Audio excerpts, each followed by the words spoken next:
Alright, to start this video off, I would like to talk a bit about Pharloom's origins. So for anybody that isn't aware, Pharloom was created by Grandmother Silk, and maybe also the Weavers, but specifically her. She is the matriarch of the Weavers. She is likely the first Weaver. This statement might be confusing to you if you fought the first Sinner, because the game sort of implies that she might be the first Weaver. But what I think is happening there instead is that she's not the first Weaver, she is the first Sinner. And the sin that she committed was a sin defined by Silk. Silk created the Weavers, and likely the first Sinner was the first Weaver that Silk created. Which would then mean that if the first Sinner was the first Weaver to leave, she was both the first one to be granted higher function by Silk, the same sort of way that the Pale King grants higher function to bugs, but it has different requirements.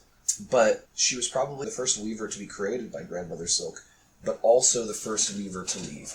So there's a few questions we can ask about the first Sinner in response to Pharloom's origins.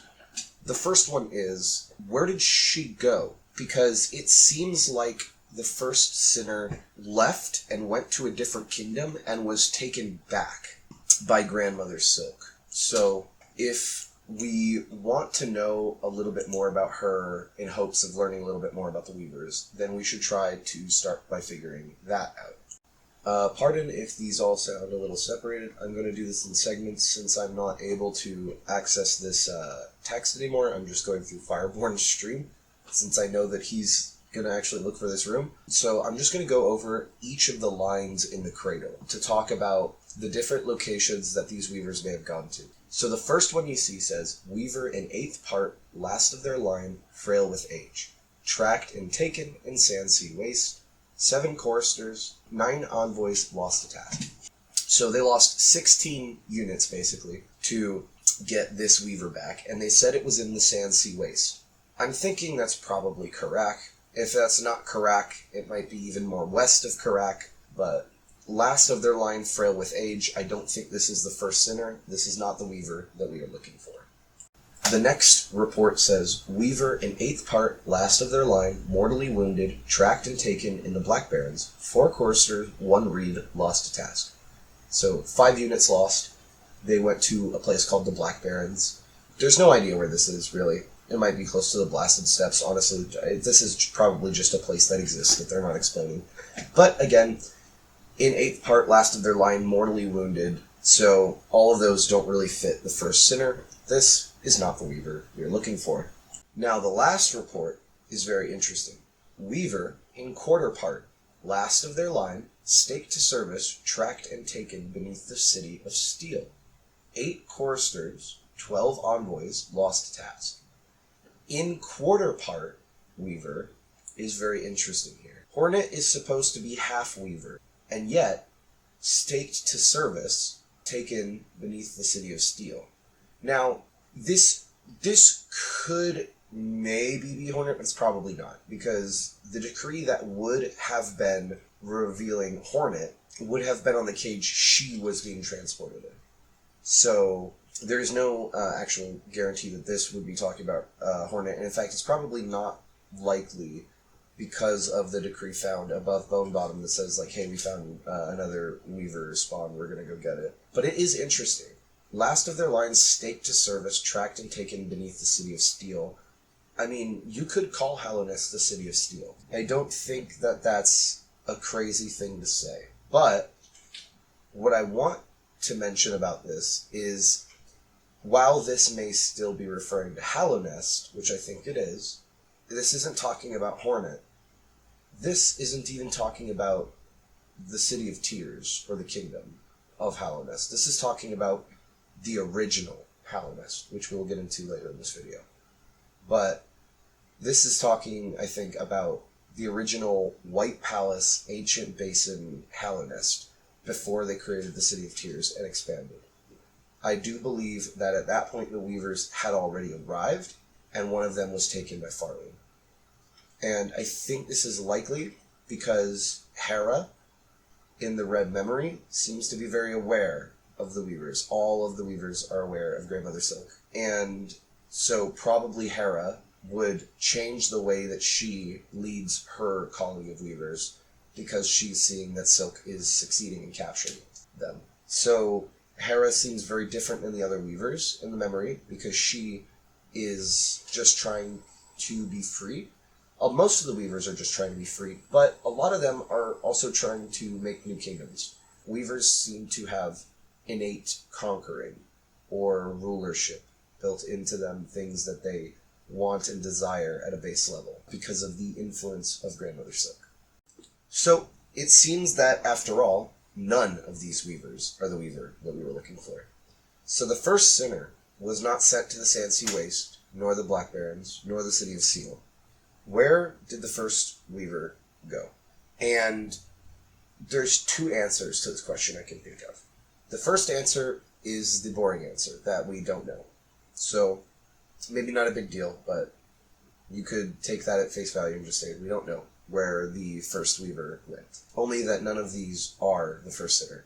Or you could take it the way that I do, in that I think the first sinner may have been part of either Mount Fae or the Abyss's weave nest, because those seem to be the two oldest weave nests in the entire game. And the weave nests, remember, are not made by Grandmother Silk, they're made by the fleeing weavers. So when we're asking about the first sinner, we don't know where she went, but we have a few options. We have the Abyss, we have Mount Fae, and we have just somewhere else. So unfortunately, we can't confirm where she went. But we do know that she is the first sinner, which means that likely wherever she went was a place so old that she was the first one to be found, by virtue of being the first one to leave. And because of her sort of more important heretical function to Grandmother Silk, she was given the largest seal of binding. And this is likely because the first sinner developed the runes that were used to do binding. She was not immune to those runes herself, but likely Hornet's little dialogue saying that she wonders if she made the rune rage and those rune attacks and stuff. The first sinner might have created the seals.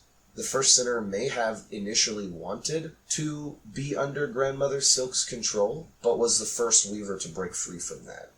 And so, as punishment for that sin, Grandmother Silk took her own runes and seals of binding and put her in that prison. A little twist of irony. The origins are very old. They're not like ancient, prehistoric old, but they are still very old. The Weavers seem to be a much more recent cast than previously thought. Not in that they were recently created, but in that they recently started doing things. So the Weavers seem to have been around for a while, but only like some small time before Pharloom's creation did the Weavers start to abandon and leave Grandmother Silk, which would firmly place the timeline of Pharloom after the creation of Hallownest, which will be important later. But also, it would firmly place it before the Weave Nests. Pharloom is older than the Weave Nests. The Weave Nests look older, but they are not. And that's because the Weave Nests with the doors are the ones that were made in fleeing of Grandmother Silk. The weave nests that don't have the needle indoors, the weave nests that are just ruins, the ones in Mount Fae, seem to be even older than the Abyss. And in fact, I think, and we'll talk about it a little bit more in a bit, but I think that Mount Fae and the Abyss weave nests are probably the first ones to be created, but I don't think Mount Fae is a weave nest.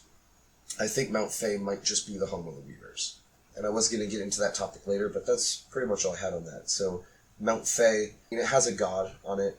It's a bird. The birds eat bugs, lives on a mountain, flying. I mean, that's obvious. But the fact that there's just so many weaver ruins without a weave nest shows me that they didn't build Mount Fae to escape from Grandmother Silk, which means it was probably built before then. So next, we're going to go just one by one into each of the ancient kingdoms and talk about the themes and ask some questions about them and sort of describe them. So, the first place that we should probably talk about in terms of ancient kingdoms in Silksong is Lost Redania. This is probably my favorite area in the game, not really technically for gameplay reasons. I mean, the area itself is pretty fine. I think it's kind of chill. The platforming is super lenient and the enemies aren't terribly obnoxious. The bosses are alright. I mean, a lot of people don't like Pale Stag, but I think it was okay. But getting into the, lore and whatnot. So Verdania is one of those places where it's either less old than it seems to be, or far, far older than it seems to be.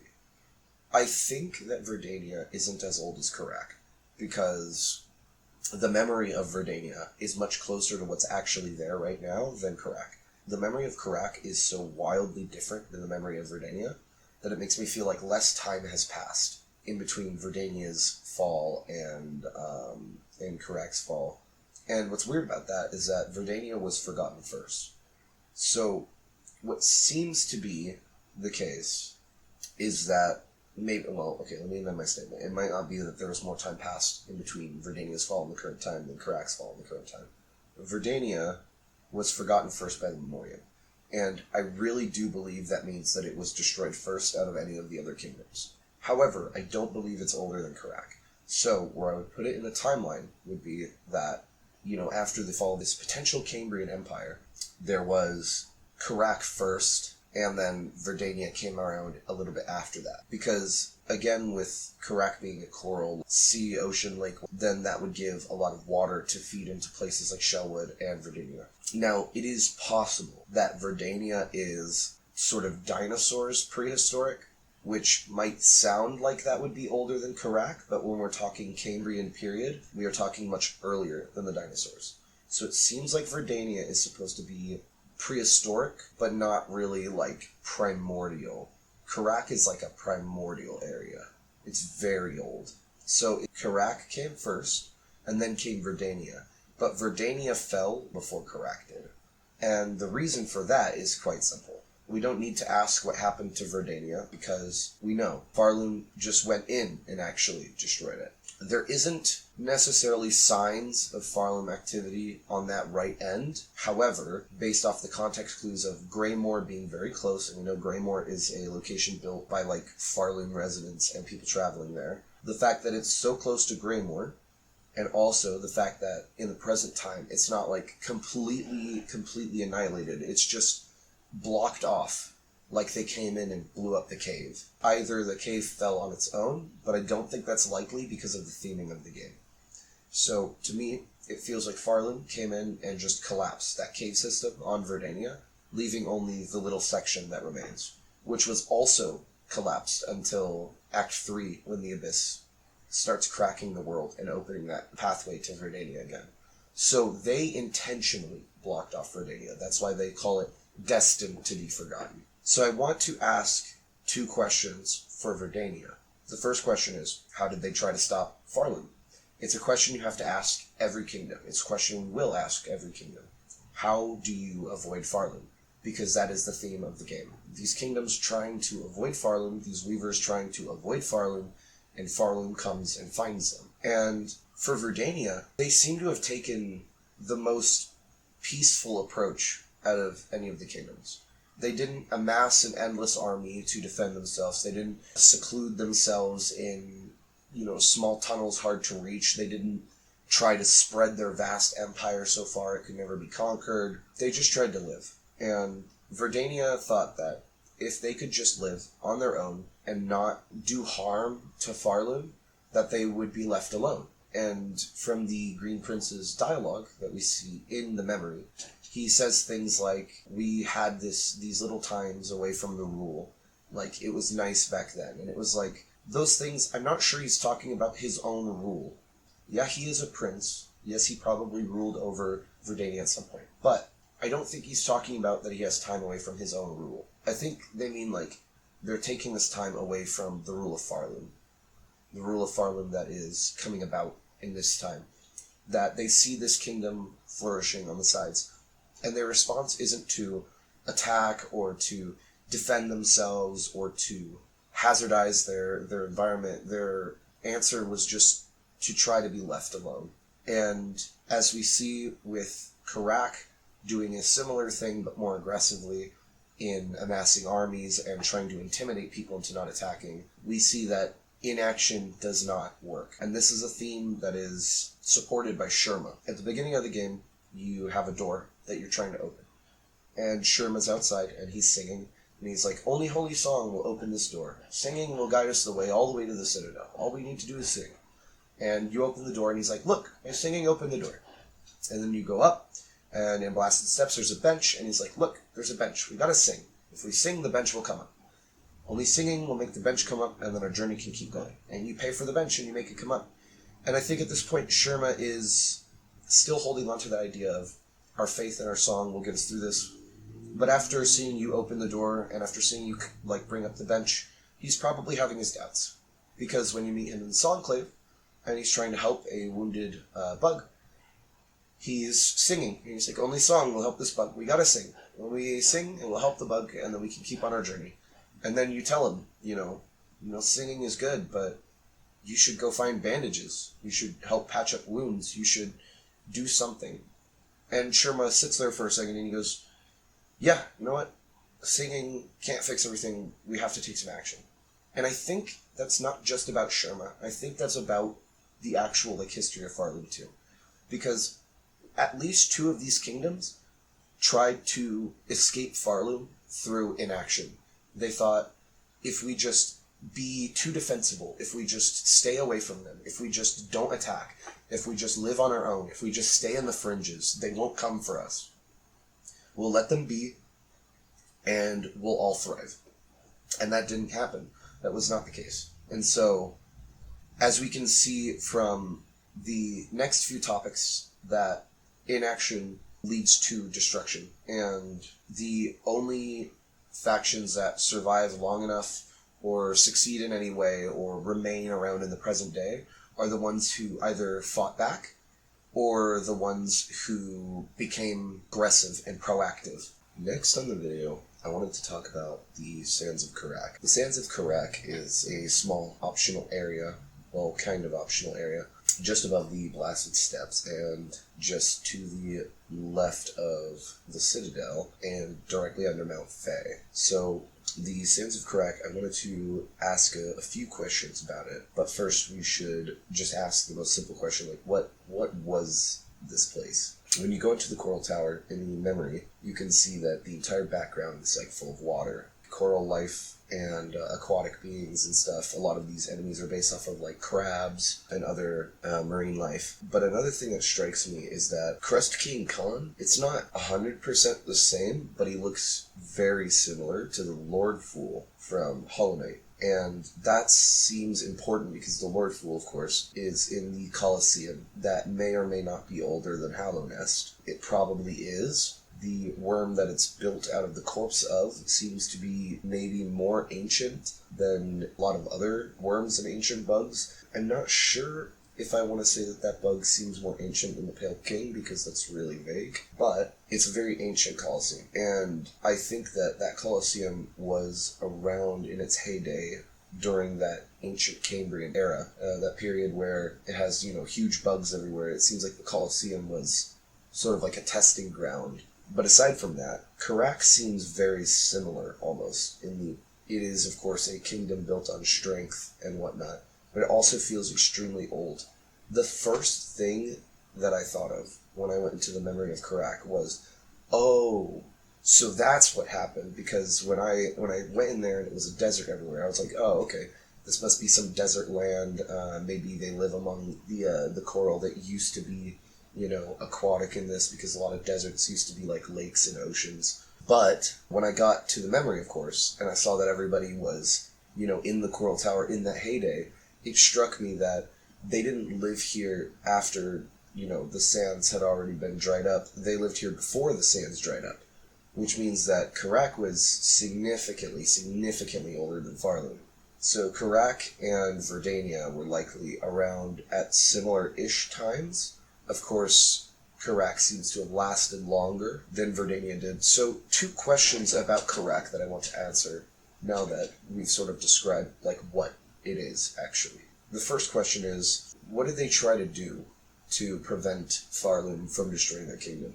Because Karak likely saw that Verdania fell before them, given that Verdania was destined to be forgotten, as said in the Memoriam.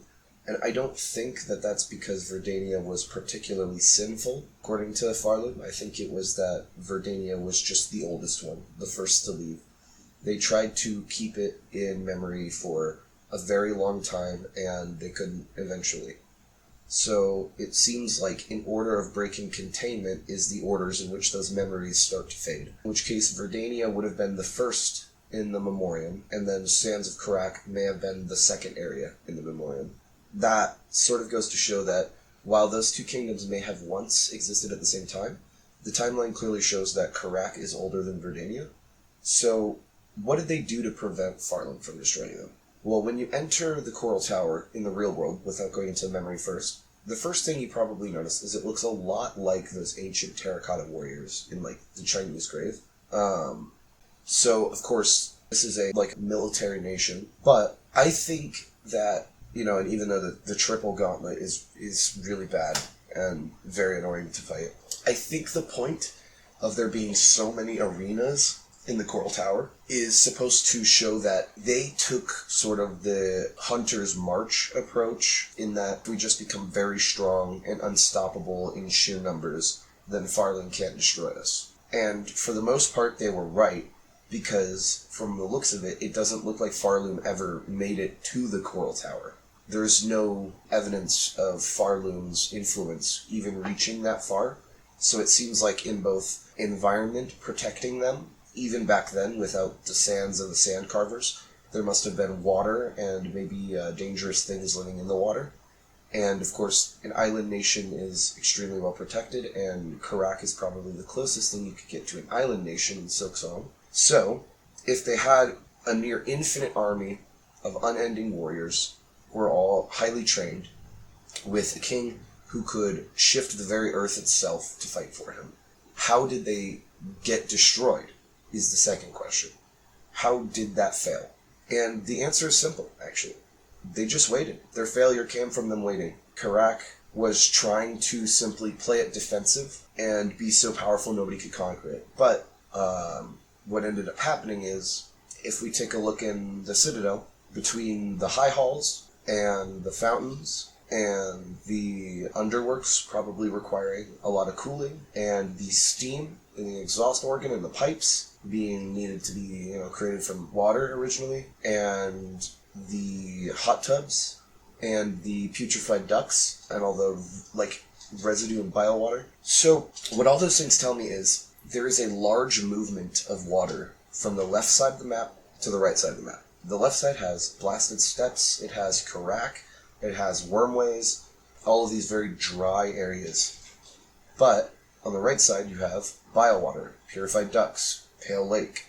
It's unclear how old some things like the Pale Lake are, but the point is, there is so much water in the Citadel and on the right side of the map that it makes me believe that they simply dried out the sands of Karak.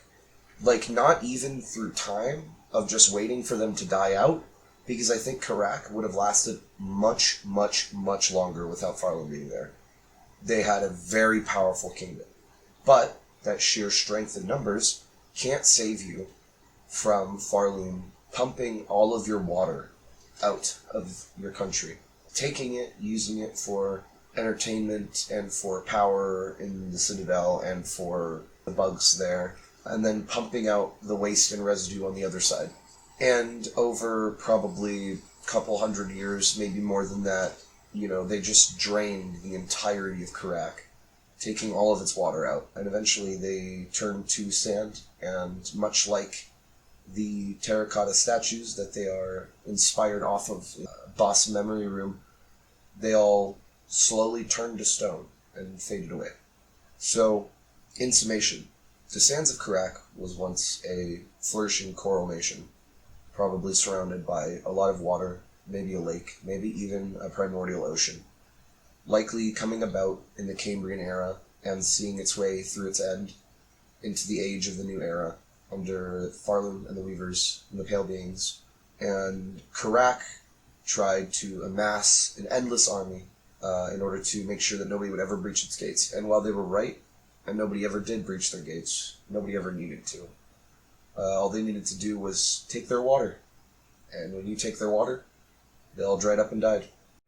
Third place that I want to talk about in these ancient kingdoms is ancient Shellwood. Now, maybe some of you don't actually realize, but Shellwood is a kingdom, which is a clarification important to make because, 60 hours into the game before I fought Nihilith, I actually had no idea Shellwood was a kingdom. I thought it was just a place that was around Pharloom. And that sort of speaks volumes to how they were trying to avoid Pharloom. So ancient Shellwood sounds like it's older than a lot of other places, and yet it's still ancient, less ancient than Karak and Verdania.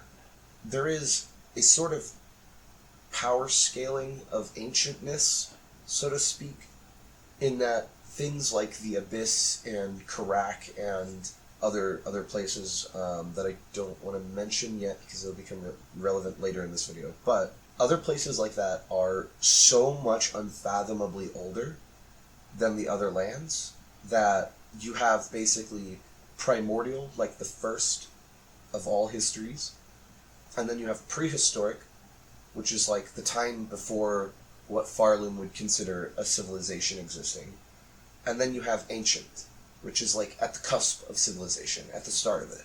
So Karak is primordial, Verdania is prehistoric, and Shellwood is ancient. So ancient Shellwood is younger than Verdania. It is also younger than Karak. I am 100% certain on this. It is just not really feasible for an area that old to have survived as well as it did, considering no other area did in the entirety of either Hollow Knight or Silksong, outside of maybe the mushrooms, which aren't even that ancient. Like, the mushrooms are old, but they're not, like, void old. Mr. Mushrooms seems to be older than all of the other mushrooms, and he also seems to be completely disconnected from them. So when we're talking about places that survive longer than other places, typically they aren't the oldest places. So Shellwood is likely the youngest of those kingdoms, and yet I actually think it was the biggest. So let me explain by that. There's two questions that I want to ask Shellwood. The first question, of course, again, like always, we have to ask, how did they try to escape Pharloom? So Shellwood took a very interesting approach.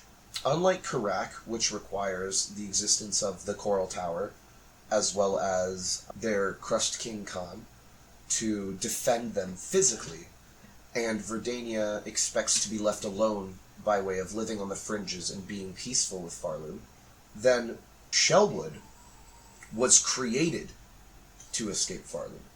The kingdom itself, which is not a classical kingdom of buildings and citadels, but rather a kingdom of roots and trees and bugs. And so the kingdom of Shellwood wasn't necessarily built and then tried to avoid Pharloom, but I think the kingdom of Shellwood was made in order to stake their claim against the creation of Pharloom. I think that the creatures of Shellwood saw that Pharloom was coming about extremely close to them, because Shellwood was closer than any other kingdom to Pharloom when it was created.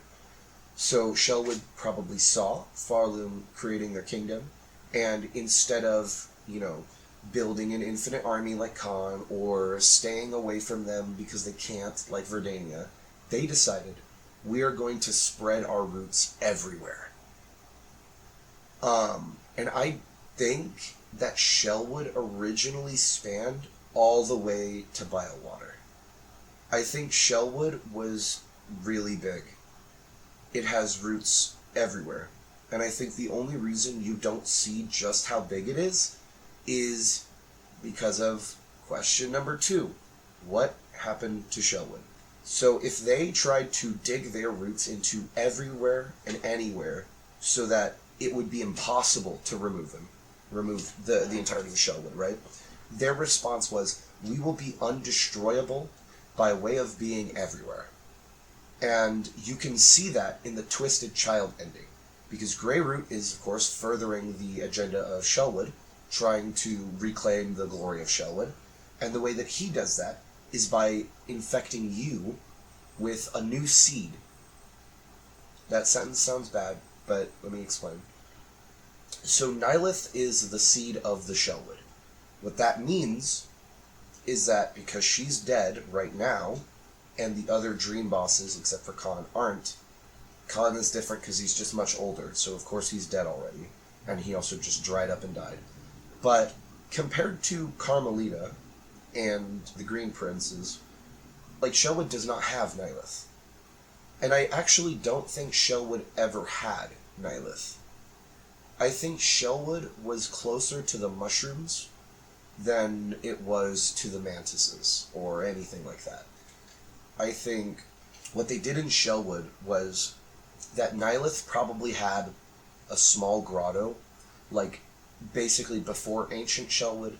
Nihilith probably had some small grotto, maybe some kin bug, to, like, keep around. They probably just lived normally, not really as a kingdom, but rather as just like well, this is like the mother of all Shellwood, so let's just, be around her and help her.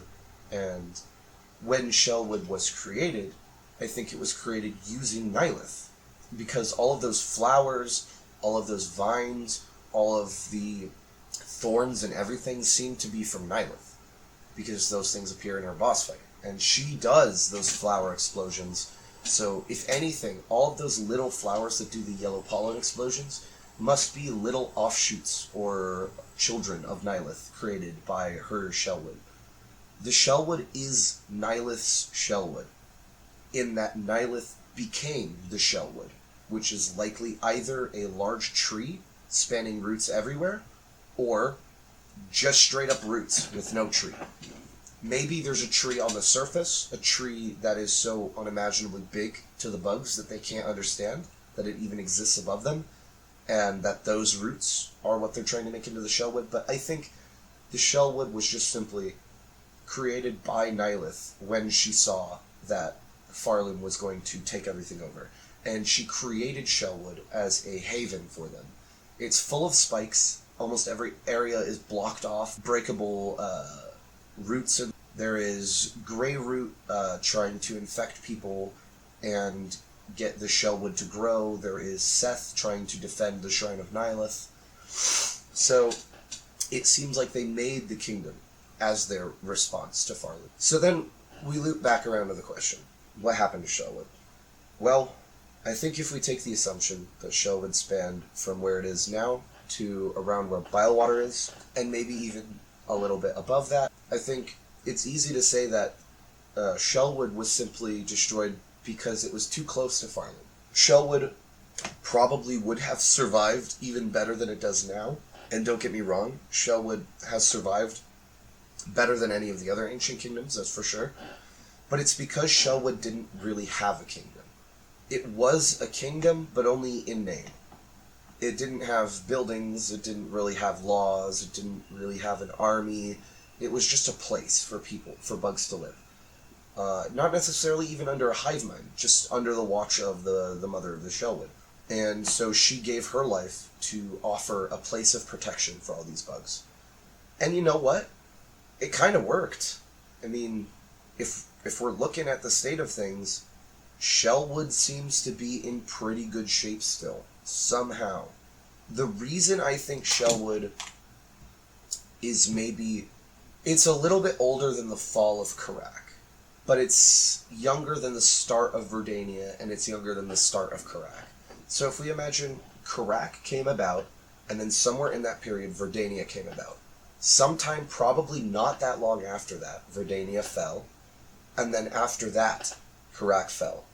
I think in between Verdania and Karak falling, or in between Verdania existing and Karak falling, somewhere in that time period, between those two events, I think the Shellwood was created. Because a root system that large needs water.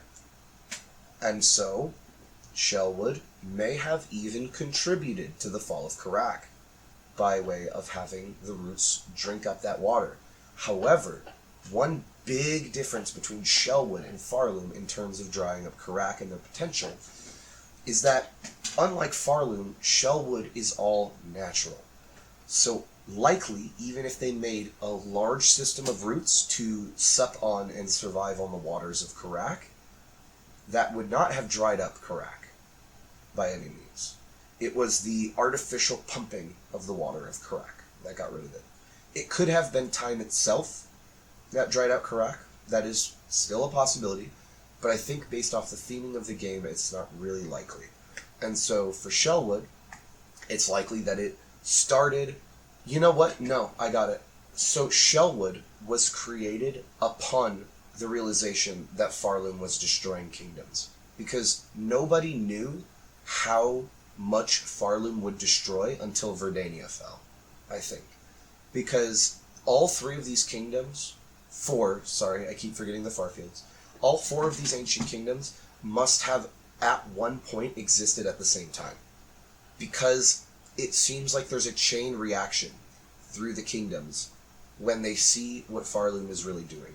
In that Karak was existing in their watery island sort of nation, and they probably didn't think too much of it. And when Verdania fell to Pharloom's growth, there was two reactions from it. There was the reaction of Khan, well, we'll just stay over here and be very strong, and it won't matter because maybe they take Verdania, but they won't take us because Verdania was weaker. You know, reasonable logic, I guess. But Shellwood, their response to seeing Verdania be claimed and destroyed was, oh, that's what's happening. They understood what was happening. Shellwood understood what was happening. They knew that Pharloom would destroy them, and that's why they did what they did.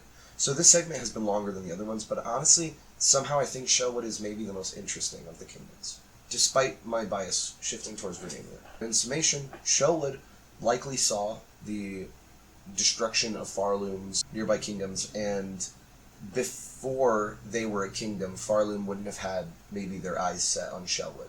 But Shellwood understood that if they didn't turn themselves into some sort of safe haven, that eventually their environment would be destroyed, just by way of Pharloom existing, whether they tried to kill the people in Shellwood or not. And so Nylith gave herself to create the Shellwood, create a safe space for all of the bugs in there, and to just create an isolated colony right there, in the one part of Shellwood that was still around. And the fact that Shellwood is connected to the Grand Elevator and the Bellway tells me that Shellwood was there before Pharloom, obviously, as the game even tells you, but it's really important to know that they connected themselves to Shellwood. And I don't think it was intentional, because Pharloom wouldn't make just a door leading to Shellwood. That doesn't make very much sense. What makes more sense is if Shellwood was just everywhere that they made Pharloom anyway, already. Shellwood had its roots all over the place, and Pharloom took that area. They settled in, and Shellwood didn't fight back. I mean, it sort of fought back in the way of trying to survive as much as possible by just rooting itself everywhere and being, a secluded, walled-off spot. But they didn't fight back, like attacking Pharloom and really starting a process of forcing their freedom. Which leads us to the last of the ancient kingdoms, which was by far the most successful of all four of them, which was the Farfields. And I'm calling it the Farfields and not the Hunter's March, because if you've played through to Act 3, you know that the area where Carmelita, leader of the Ants, is really, really to the right in Farfields. Meaning, because the area is still called Farfields, the Hunter's March is not the original name of that place. The Farfields is the original name. The Hunter's March is what happened after Carmelita stopped singing to the Ants. The Hunter's March was their response to Pharloom destroying them. There's two reasons that I saved this for last. The first reason is that they were more successful than any other kingdom.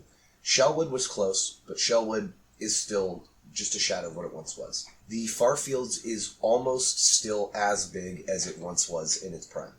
The Farfields is, by far, the most survived of the kingdoms, because all of the buildings are still there, all of the ants are still there, everybody's still there, and Carmelita is still alive. The princes might be younger than Carmelita, but I don't think so, because Verdania is very clearly older than the Farfields. And the reason that Carmelita looks a lot older than the Green Prince does is that the Green Prince still has that identity he has. There's a theme in Hollow Knight where bugs that have an identity, they have a clear image, and that image doesn't really waver or change that much. But bugs that don't have a clear identity, bugs that have lost their way, bugs that have lost their purpose, they tend to grow like old and sickly, and they lose their will and their hope. And I think this is what happened to the snails, the snail shamans. The snail shamans, I think, they became all old and hunched over and stuff, both because they're snails and they have shells, but because also they lost their way, they lost their purpose. They're hiding and waiting, but they're not really set on doing anything in particular, which may sound like a weird claim, but I'll back it up later. But in the same way, Carmelita, she didn't, grow old and wither, more so that she just lost her way, lost her purpose, lost her meaning, her kingdom, and just left herself to wither away in a room. When your heart is beating fast and strong in Silksong, it keeps your body alive. In that, like with Zango or with Xylotl, they are maybe even dead already, but their bodies are full of vigor and full of life. And that's because the lifeblood supplants your own will to live and desire and life energy, so to speak. This is a little bit of foreshadowing for a future topic on this video, but it seems like a big theme in this game is where you get the power of your soul from. And what I mean by that is some of these beings, when they have a clear image of who they are and what they're doing, they are full of vigor and full of life and in their prime. And they stay like that. They usually stay like that for as long as it takes until they lose that hope. And Carmelita is this is going to sound very disrespectful to her, but I'm going to answer the question of what did Farfields try to do about Pharloom? And as much as I want to say that Carmelita was the most successful of the Four Kingdoms, in reality, I think she gave up. I think she literally just gave up. Like, Carmelita and Khan, they look like they have the same motivations, and they look like they do the same thing to try to stop Pharloom, but they don't. Khan had a much better location to sit in. He had a much larger army. His army was much stronger, and he himself, despite his fight being easier, was probably stronger than Carmelita. So, it begs the question of, why are they so similar? Some people can probably play through the whole game and assume that their steps to avoid Pharloom are the same. That they both tried to just be very strong and very isolated and aggressive to Pharloom, and that if they just weren't conquered, that they'd survive. And yet, Carmelita seems to have literally seen Pharloom start destroying places around them, and she just resigned herself, thinking, well, we'll be destroyed too. She stopped her singing, she stopped her dancing, she stopped her leading, and the ants were wayward. The ants didn't know what to do. So when Carmelita basically abandoned her own people, so to speak, because she felt that there was no way she could stop Pharloom, she just let her kingdom rot. And ironically enough, her abandoning her kingdom and completely paving the way for Pharloom to just do whatever they want, I don't think it caused it, but it somehow led to them surviving, and I'm not sure why. There could be a myriad of reasons why the ants in the Farfields survived. I think the main point is just that the Farfields, unlike the Sands of Karak, unlike Verdania, unlike Shelwood, as much as any of those places might have wished that they were, Farfields was far away. Farfields was just farther away than the other kingdoms. And I think Pharloom would eventually get to the Farfields to destroy it, but I actually don't think they've gotten there yet. I think they've still been expanding through where they are, and they just haven't reached that area yet. And the reason I say that is because And correct me if I'm wrong, but I don't believe there is a Farfields section in the Memoriam. And the reason for that is that Pharloom creates sections in the Memoriam based off of when they encounter each area. So when Pharloom encounters, Karak before anything else, they build Karak in here. And when they encounter Verdania, they build a Verdania section, and so on and so on. But there isn't a Farfield section. And there isn't a Farfield section because while they did reach the Farfields, they never went into the Farfields. They stayed in the Deep Docks. They stayed in the Greymoor. The Farfields, it feels like the next foray of Pharloom's expansion, should they get there. And I think Carmelita understood that they weren't at their gates yet, and despite that, even if they reached their gates, there would be nothing she can do to stop them. So her giving up didn't necessarily even doom the Farfields, because they weren't on the chopping block yet. And because of when Hornet arrives and defeats Silk, they never will be. And so then we gotta ask, what happened to the Farfields? Well, nothing really. Nothing at all really happened to the Farfields, just at all. I mean, the Farfields just sat as it was, slowly decaying, for as long as Carmelita has been sulking in her singing chambers. Literally nothing has happened to this area. It is almost pristine condition. What we should ask instead of what happened to the Farfields is what happened to the ants? Because it said, some people were, I don't remember which NPC or dialogue option or whatever said it, but somebody said, the ants, they have a single-minded goal. They must have been different before this. This place looks too grand for that. And, of course, before they were like this, before they were the Hunter's March, the single-minded Hunter's March of hunting Pharloom people, they were just the ants in the Farfields. And after Carmelita abandoned them, they didn't know what to do, and they decided to collectively just stake their vengeance against Pharloom. So their response to Pharloom came after their kingdom already fell. And their kingdom fell because the queen left. The ants, when they had no queen, all they could do was just fight. So they all just decided that from now on, we will just fight. Anybody who comes in here, we will fight. We will move out of these areas, we will fight. Anybody who dies in these spots, we will take their bodies and we will reuse them. And then we will keep fighting. Theirs is an endless fight that their queen had left the battlefield. And they still trudge forward, despite that. I think that's really cool.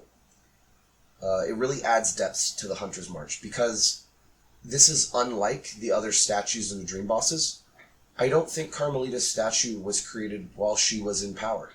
I think that statue was created when the Hunter's March became the new home of the ants. When they left the Farfields. When they settled in the Hunter's March to be closer to the Marrow and the Deep Docks, where Pharloom's warriors are. To be closer to that area, to guard both the passage to where their queen used to be, but also to be more present in the battlefield. So that statue was likely not built for commemoration of her rule, but rather in commemoration of her memory, which is why the caretaker of that statue is from the Farfields and not the Hunter's March. I probably wouldn't be surprised if some people were confused at why a caretaker of an ant statue was like a Farfields bug.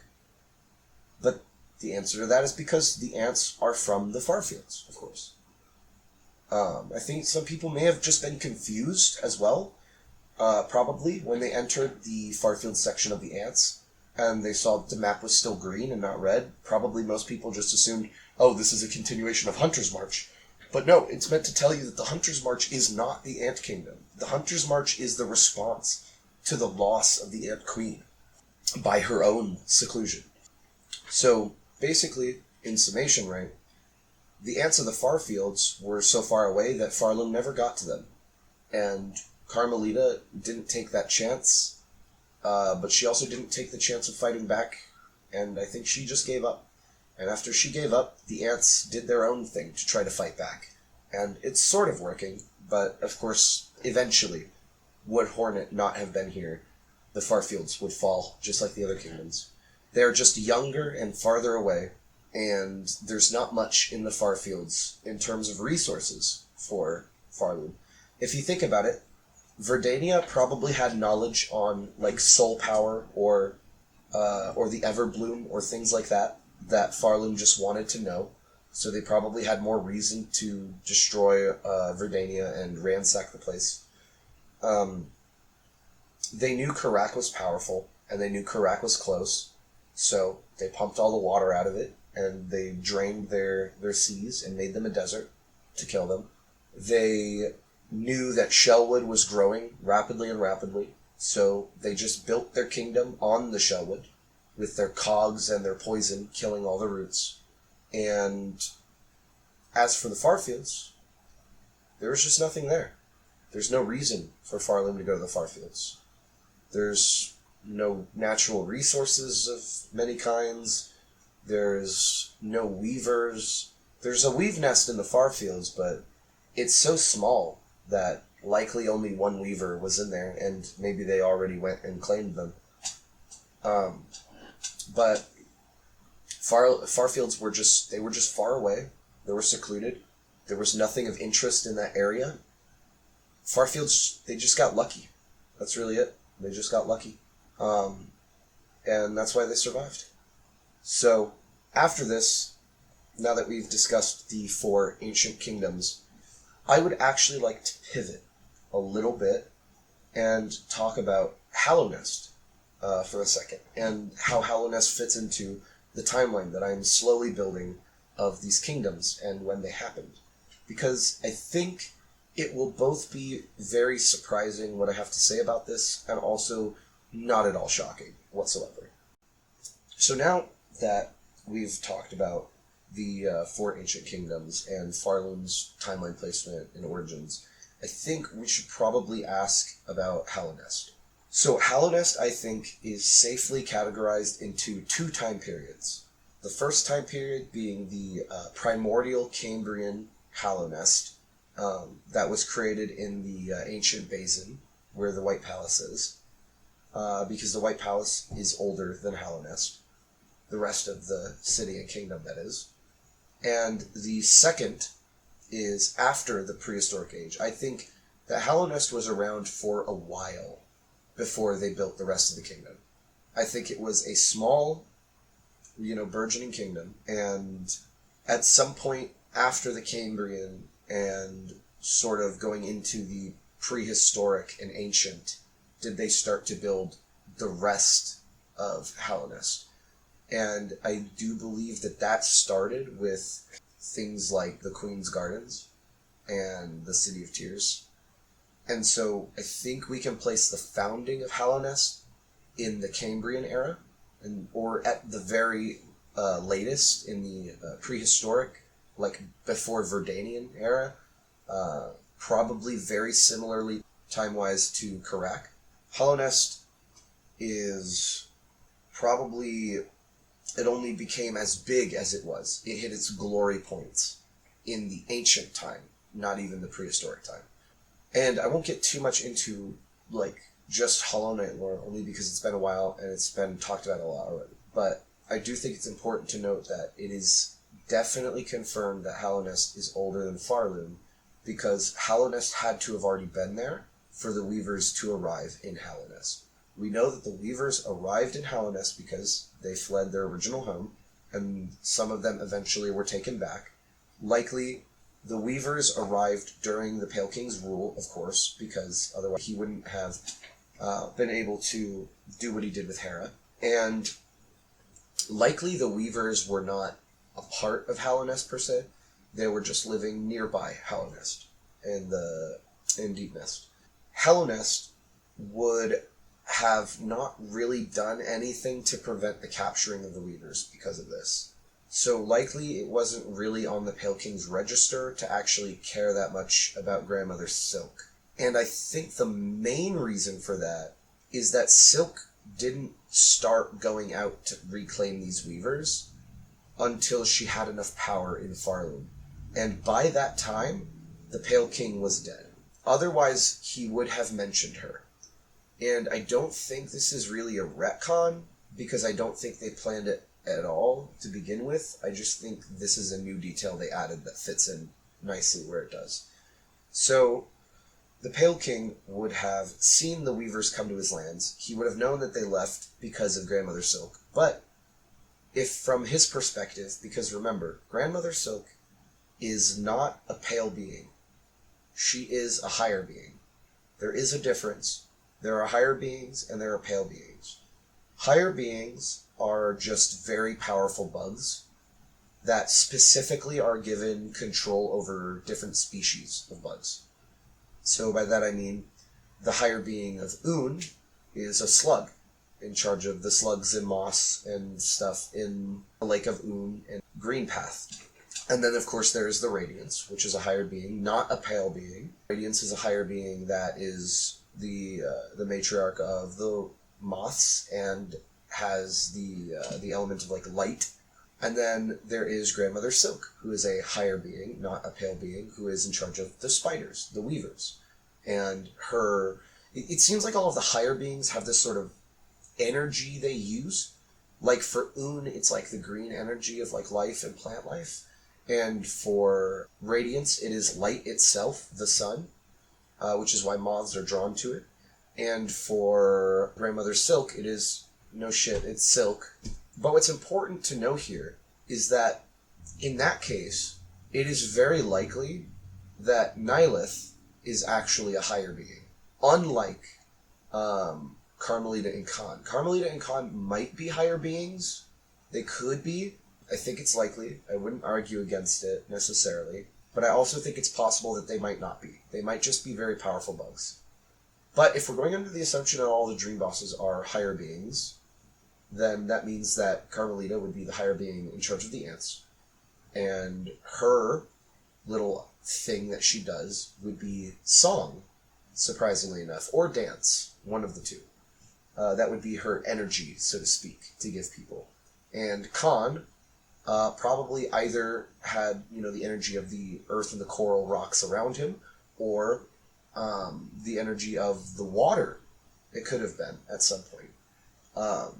So along those paths, right, the Pale King and the White Lady are very different. The Pale King could have once been a higher being of the worms, like a king of the worms meant to lead the worms, but he was also already a pale being. And I was going to save this for after this point, but I think I've already talked enough about Hellenist's timeline placement, in that it probably was created either right before or maybe right after Karak, probably before, maybe right after the end of the Cambrian period, right after the fall of the ancient Cambrian Empire, and it only grew into full power a little bit after Pharloom's creation. No, sorry, a little bit before Pharloom's creation, because the Pale King would have died before the reclaiming of the Weavers. Otherwise, they wouldn't have been able to go to Hellenist to reclaim them. Maybe the Pale King would have pretty easily fended off the forces of Pharloom. I think the King's molds are stronger than the Reeds, probably. But that's just power scaling, who cares? But now I do want to head into a lot of speculation. So I'm going to talk about pale beings, I'm going to talk about soul, I'm going to talk about higher beings and the void. By now, it seems like this game has explained what a pale being is. And the idea of being pale is being pale with soul, like soul energy. But in a pure sense, that it's only one soul with a lot of power. I do believe that every higher being has a lot of soul power, but only those who have a divine amount of soul power can become pale beings. And the pale beings are what are the divine power that everybody else is trying to copy. So a pale being like the Pale King might have a soul so powerful it's worth 10,000 bugs. And if somebody else wanted to have that kind of power, they can't, because their soul has to be born with that kind of power. They have to be created with that kind of power. And if they aren't, then what it seems that is that those ancient bugs in that potential Cambrian empire sort of came up with a way of matching the power of pale beings. Because pale beings seem to be older than the void. I don't think the void was a thing at the beginning of the world. I think the void was literally created, fully created. And the reason for that is because every time the abyss, takes over and starts causing damage, it's because of the direct action of a powerful person.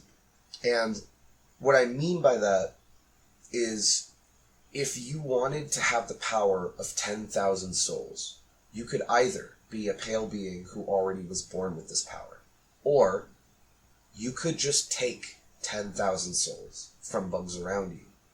And if you mashed all of those up into a little puddle and tried to, drink it or something, but if you were to take into yourself the souls of those 10,000 beings instead, you would have power comparable to a pale being, but you would also have the minds and voices of 10,000 bugs in your head. And you'd go completely insane. And I think that's what the Abyss really is. The Abyss is just countless attempts to match the power of a pale being by mass sacrifice, and the dregs of the life force of all of those dead bugs slowly creeping into the bedrock of the world created the void over time. Because it would make sense if, in this ancient Cambrian era, bugs saw pale beings as, gods. And they wanted to be gods, too. And in a sort of fall of Babylon-style grand destruction of your own kingdom by your own undoing, ancient Cambrian bugs, much like the snail shamans in the current time, brought the Abyss onto themselves. But it wasn't just that bad, because as we see in Silksong's Act 3, when you bring the Abyss to defeat a higher being, you create a new Abyss in that area. Or you link that area to an existing Abyss. So because Pharloom is pretty close to Hallownest, when you unleash the Abyss in the Soul Snare under the gaslighting of the Snail Shamans, you essentially just create a portal to the Abyss. And Hallownest's Abyss creeps and links itself to Pharloom. And then the world starts breaking. So if you can imagine, for a moment, we've talked about all of, Grandmother Silk and her plans to take back the Weavers, all these kingdoms trying to avoid it, the idea that all of these places, they tried to avoid their fate and they couldn't. And everybody did something else to try to avoid their fate. Now imagine that long ago, in the prehistoric time, in the primordial time, ancient, huge Cambrian gods, like the god of storms in the Hallownest DLC, from the Godseekers. Imagine the land of storms, in its prime, existing alongside an ancient Cambrian empire, black rocks and stone, built up of shells of other bugs, an empire that uses their own dead to create their buildings and their walls. And this civilization saw the glory of pale beings in maybe a pale worm. They might have even seen the Pale King before he took a mortal shell. It's unclear. The Pale King may have been around for ages before he did that. It's very unclear. But perhaps they saw him, perhaps they saw somebody else. Either way, they saw the power of pale beings, this divine soul essence, one soul with the might of thousands, and they wanted to match it. And they created the soul arts. And the snails were not maybe in charge of this ancient Cambrian era, but they were likely just the small bugs. Just like you see pilgrims wandering around in Pharloom, the snails were probably those pilgrims of the Abyss back in that Cambrian era, once the Abyss was unleashed. And the snails might entirely be void. If that's the case, then they were likely not existing before the Abyss was created, in which case they would have been born of the Abyss after it was created by this Cambrian Empire. So the Cambrian Empire, it found a pale being, and it wanted to match that power. And somebody, maybe one person, maybe many, They sacrificed countless lives, and they merged all of that soul into one little soul. And the voices of infinite bugs clashing and attacking each other, the wills of infinite bugs violently thrashing in this soul, would have exploded into the abyss, which would have completely overtaken and destroyed the ancient Cambrian Empire. I want to talk about Shadecloak for about 2 seconds here. There's a lot of discussion, or there was a lot of discussion, on who that bug is with that fountain. And I think it's obvious now, with Silksong in hindsight. Soul begets the abyss. To tamper with a soul and to use a soul for power is to call the abyss. And we know this because Vengeful Spirit upgrades into Shade Spirit, Howling Wraiths upgrades into Abyss Shriek, and Mothwing Cloak upgrades into Shade Cloak. And Mothwing Cloak is a very important thing to note, because while you might not think that your dash ability in Hollow Knight is a soul art, it is. It's a soul art of the moths.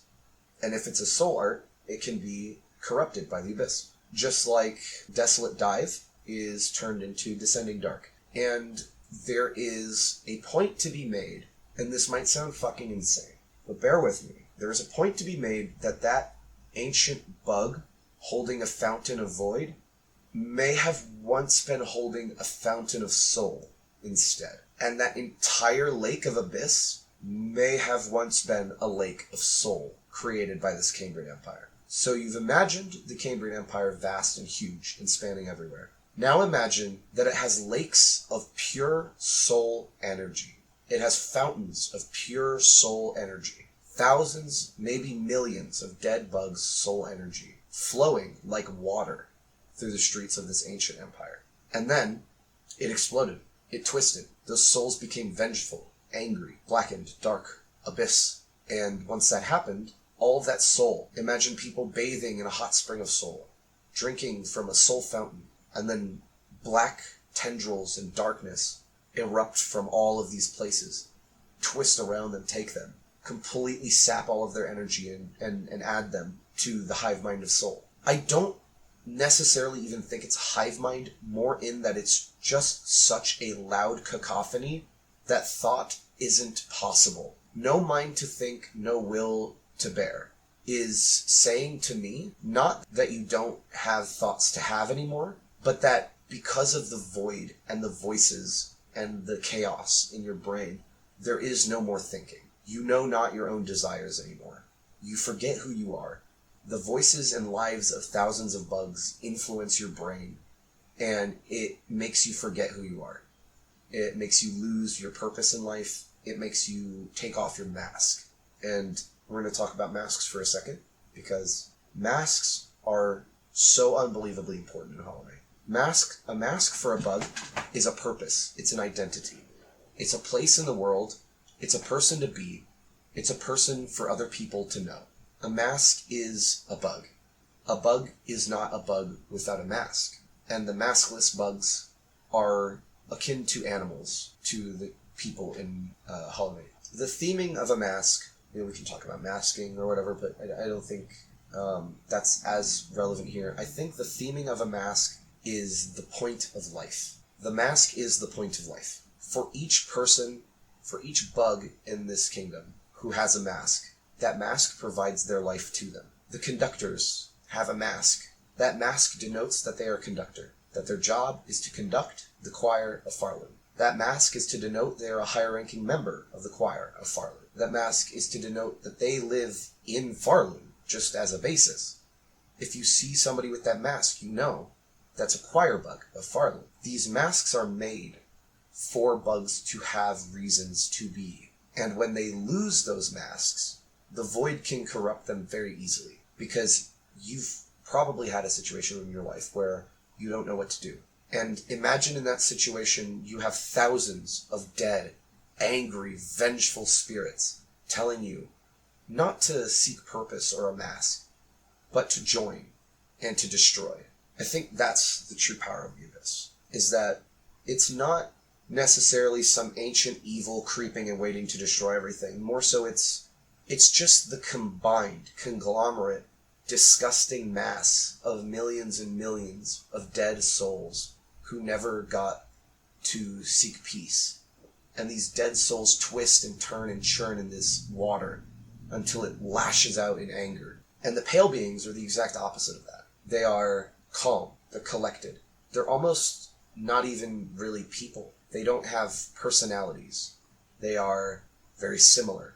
They speak monotone. They have goals. They complete those goals. That's it.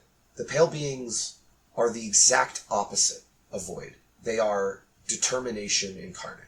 The pale beings are willpower, straight willpower. The abyss is the lack of willpower, substituted by the willpower of those before you, substituted by the willpower in the lives of other people, sacrificed instead of your own willpower. Whereas the pale beings are people with such massive soul and will that they can match those countless bugs on their own with clarity of mind and peace of heart.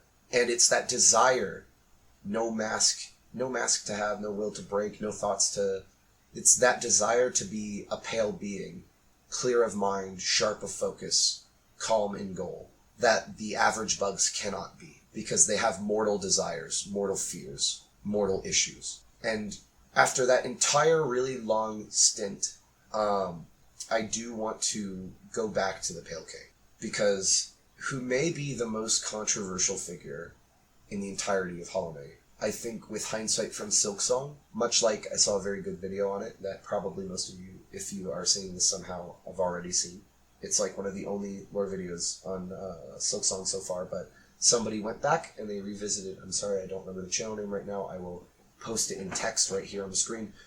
But they suggested that we really didn't give the Pale King enough credit, and I think that's true. Seeing how the Pale Beings and other higher beings in general take their bugs that they evolve into their own kind of creature, and they are mostly all very harsh, strict rule, slavery, and conquering. And the Pale King, he not only shed his own power in like a messianic way, he shed his pale self. He became a mortal bug, and he died on a throne, unlike a pale being would, as the White Lady is still alive, and probably will be, maybe even forever. But the Pale King not only gave up all of that power and the authority of being a pale worm, probably the most powerful being in all of existence, a pale worm in its full glory. He gave that up to rule not a kingdom of worms endlessly devouring the lands, but rather a kingdom of common bugs. Bugs that have nowhere else to go. Bugs that have been attacked by this void sneaking into their minds. These bugs that are the ancient descendants of survivors of that Cambrian kingdom, that empire that fell to the void. The Pale King had servants. He had workers. He may have even had slaves. And yet, most of the bugs in the kingdom, like that video said, had a place to be, a goal to have, a mask, a person to be. And the people in Pharloom don't get that. They get to be mindless, faceless slaves. Some of them aren't even real life forms. Some of them are real life forms, but created of silk entirely, completely unable to move on their own or do what they want. And to exist in Hallownest is almost to be free, as close as you could get in this world, post-apocalyptic, under the control of eldritch abominations across the entire world. The closest you could get to being free would be under a being of that power, who could protect you against places like Pharloom, who could grant you higher thought and give you a mask and a purpose, instead of just telling you to keep digging. And so maybe the workers in Hallownest weren't really slaves. Maybe they had a pride in their work, much like the builder in Bone Bottom. They could have been bugs not forced to work, but given a mask and a person who is a worker, a builder, a helper, a hero. So it feels completely different to think about Hollow Knight with the hindsight of Silksong's Act 3. And I'm going to check my notes real quick because I think I've talked about pretty much everything that I wanted to in this video. It's just important to note that this whole world's theme is the theme of kingdoms, of ruling, of authority, of desire, of willpower. Hollow Knight is a story about bugs trying to find purpose in the world. Most of these bugs find purpose under a higher being, one who will show them the path and tell them which one to take. Some of these bugs find their purpose in being purposeless, having no mask, wandering pilgrims, or wandering merchants or mercenaries. Some of these people seek purpose in being a hive mind, the mushrooms, the ants to a degree, the bees. They want to be secluded. They want to be safe. And there are some bugs that find purpose in ruling over others, the higher beings, the pale beings. They find purpose in creating these kingdoms. They find purpose in giving these purposes to other bugs. And sometimes they are vile, abhorrent beings, like the Radiants, who infect out of sheer petulance, who destroy, who take over everything. Or like Grandmother Silk, who, painfully injects all of her silk with her loyal surgeons into the physical bodies of these bugs. I mean, at least the Radiants spoke to you in your dream and made you go insane, but Grandmother Silk just takes the bloodborne nuclear option and just ties you to a chair and injects you with silk and forces you to be a permanent servant.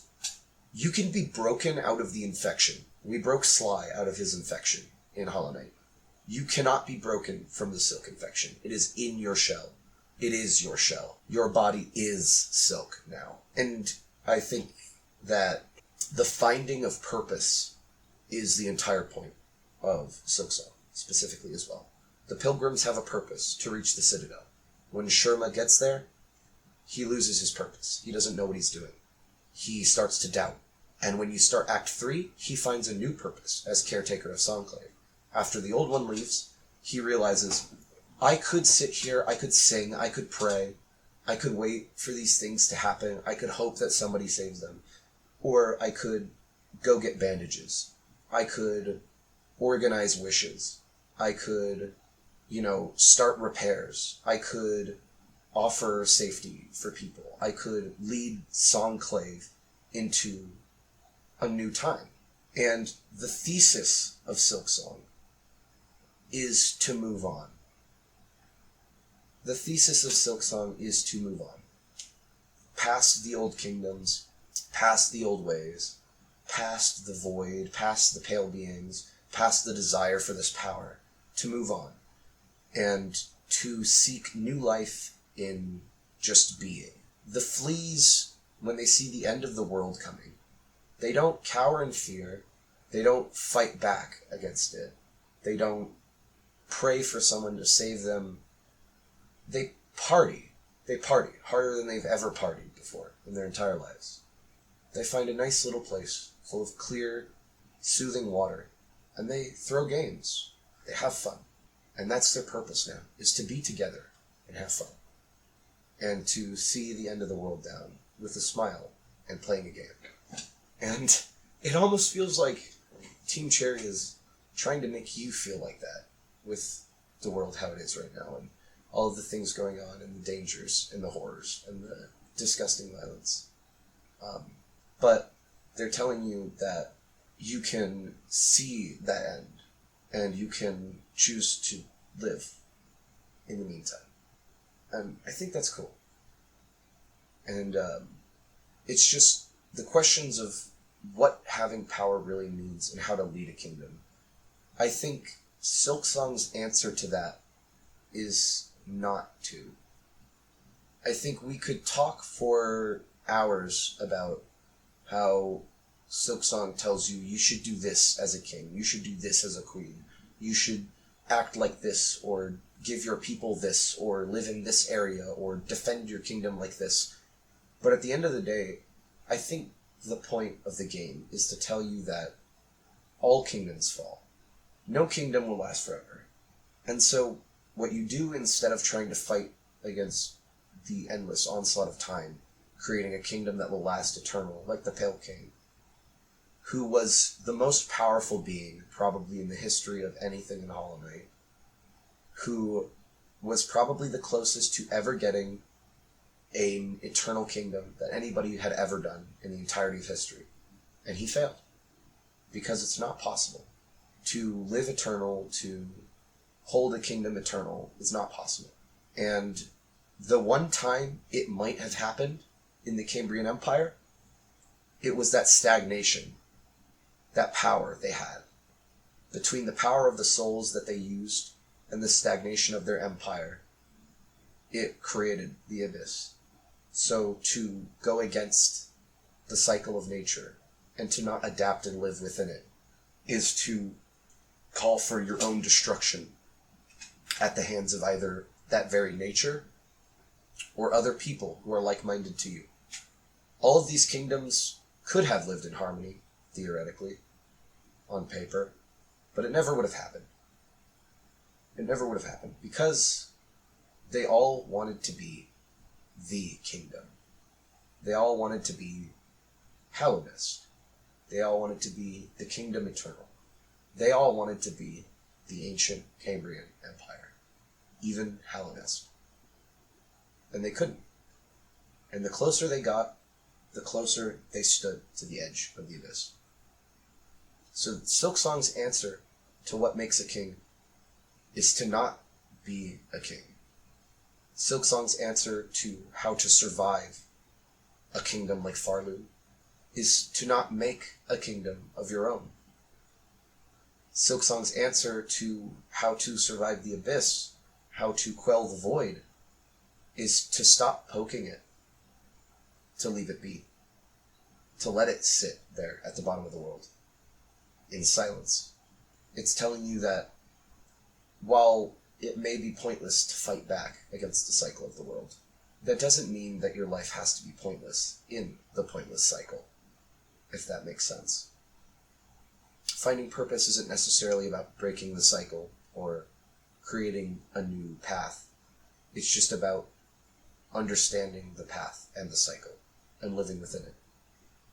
And I really agree with that, actually. So, I hope this video was cool and fun to watch, or interesting to listen to. I hope the audio quality is better, it should be. And I hope this gives you new things to think about when you're playing Silksong. Like, where am I? Why am I here? What did this place used to be? What happened to it? And what should we learn from it? Anyway, I'll see you guys in the next one, when I start uploading that very long playthrough eventually. Alright? Have a good day, guys.